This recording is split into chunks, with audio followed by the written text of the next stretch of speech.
你们听过一座城市是因为一头熊而得名的吗？今天我们就要去瑞士的首都伯尔尼。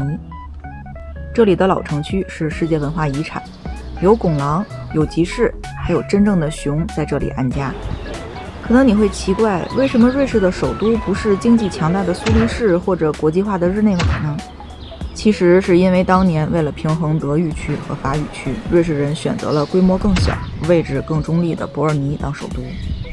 听起来和澳洲的堪培拉境遇有点像，不同的是这里是个中世纪的老城。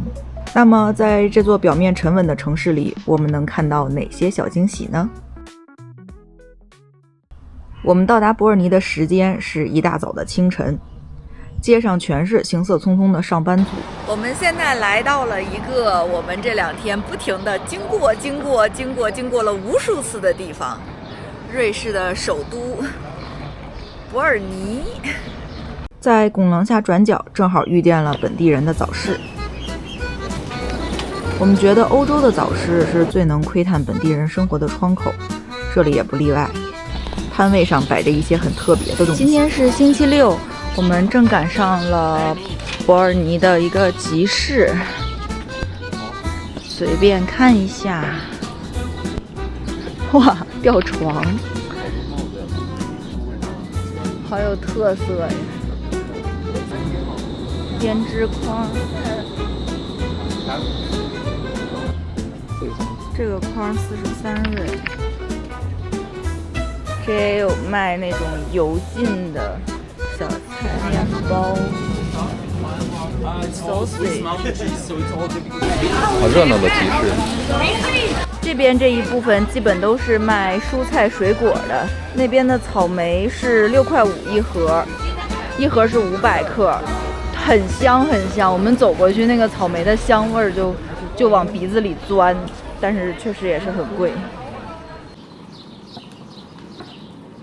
伯尔尼作为首都，最重要的建筑就是联邦宫了。瑞士的议会就在这里开会，但对于我们这种游客来说，真正的亮点藏在这栋建筑的背后。往后走几步，就是一个视野绝佳的观景台。现在我们要走到伯尔尼的第一站了，联邦宫。哇哦哇哦哇哦哇哦！可以直接眺望阿勒河和红屋顶。我们在伯尔尼一共遇到了3个半景色绝佳的地方。对，就是3个半。为什么会有半个？待会儿你就懂了。我们先来看看第一个。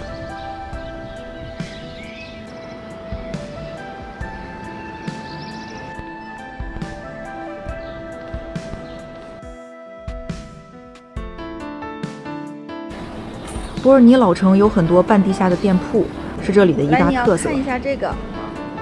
这个是伯尔尼很特色的一种沿街的商店的方式，它的很多店铺都在往下半层的这种位置。你看那边也是。老城还有一个长达6公里的拱廊，是欧洲最长的油顶走廊，非常有特色。整个伯尔尼老城在1983年就被列入了世界文化遗产。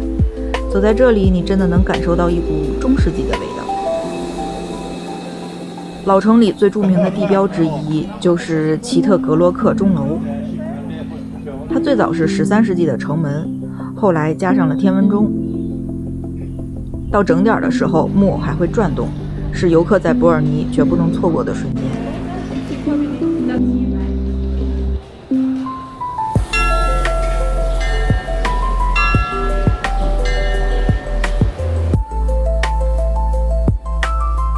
走在老城的街上，你还会看到一座座彩色的喷泉。有红黑竖条纹的，是它的旗子吗？我们往边上一点。不是他们旗子，他们瑞士的就是传统的服饰、军服。现在梵蒂冈的那些守卫士兵还是穿的这个样式。哦，就是因为他们之前给他们做雇佣兵，给梵蒂冈那边做雇佣兵，所以他们的守卫就一直保持下来这个配色了。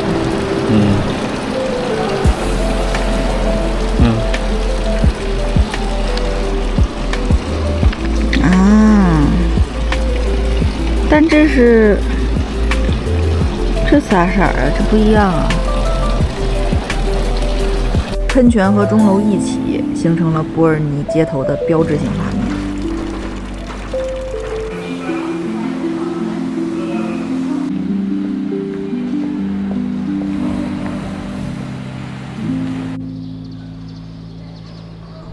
接着我们就来到了伯尔尼大教堂。这座哥特式教堂从15世纪开始修建，是瑞士最高的教堂，塔楼有101米高。教堂正门上方还雕刻着精细的最后的审判，细节丰富的让人站在门口就舍不得走开。伯尔尼大教堂，这个是瑞士最高的教堂，建于1421年，建了2个世纪才最终建完。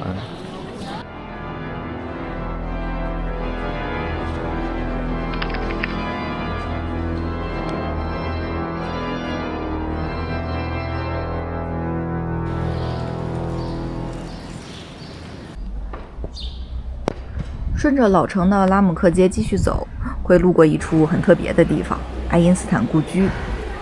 他从1903年到1905年就居住在这里。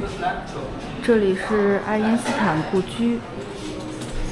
爱因斯坦曾经在这儿住了几年。别看房子不大，但就是在这段期间，他写下了《狭义相对论》。现在这里对外开放。继续走，我们路过市政厅的时候，还误闯进了一场本地人的活动。我们是误闯了什么吧？这好像是他们民众的什么的，还有名单呢。接下来我们就来到了尼德格桥。这座桥建于19世纪，是连接老城和对岸的重要通道，如今也被列为国家级文物。站在桥上，一边是密密麻麻的红屋顶老城，一边是碧绿色的阿勒河，绝对是走过路过都要停下来拍2张的地方。这就是我们在伯尔尼遇到的第2个最难忘的风景。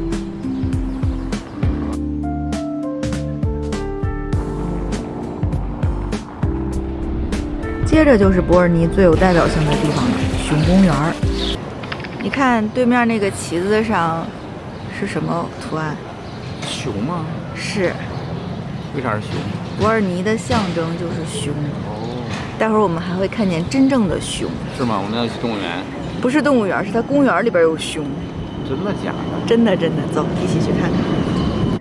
地图上明明标着，但我到的时候场地空空如也，还以为要失望了。这里应该有几头真的熊，没看见熊，但是看见了熊粑粑。可能今天太热了，猫在洞里边呢吧。结果看着河边风景不错，就跑过去拍照，没想到正好遇到了熊。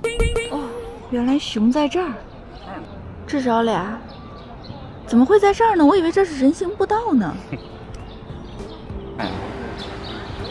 这个熊在这儿活动的范围很大，不是像动物园似的只有一个小圈圈。传说建成时猎人捕到的第1只动物就是熊，所以城市被叫做伯尔尼，也就是熊城。从此熊成了城徽，也成了这里的吉祥物。熊公园就是我们在伯尔尼遇到的半个城市风景绝佳的地方。为什么给它算半个呢？是因为它挨着尼德格桥，风景差不多，只是角度稍微不同，算是给熊的专属视角吧。我们沾了光，顺便看一看。我猜熊可能跑这边来，是因为今天天太热了，这边正好是阴凉，所以如果你们也是特别热的天气来的话，可以到这一侧背阴面来找找熊，而且这块的景色特别好。这里能看到阿勒河像一条绿丝带，把老城环绕在怀里。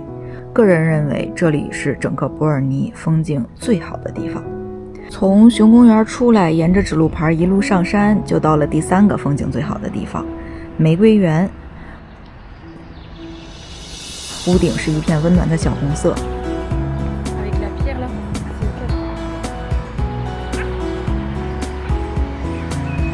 我们爬到了山顶，来到了爱因斯坦的椅子。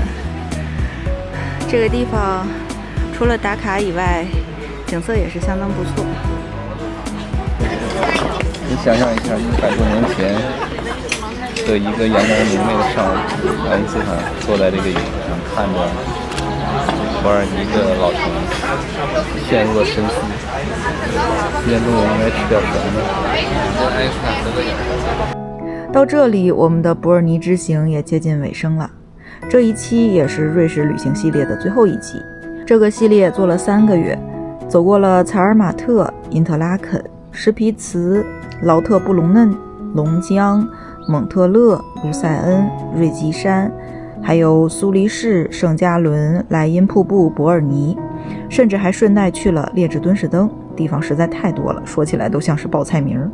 接下来我们会更新的是英国旅行的日常，会带大家去一些超级小众但很特别的地方。戴安娜王妃出生并且安息的克南道尔的巴斯克维尔的猎犬就是灵感来源于这国王查尔斯3世的私人住宅，还会分享2个小白的露营体验，已经迫不及待了，敬请期待吧，拜拜。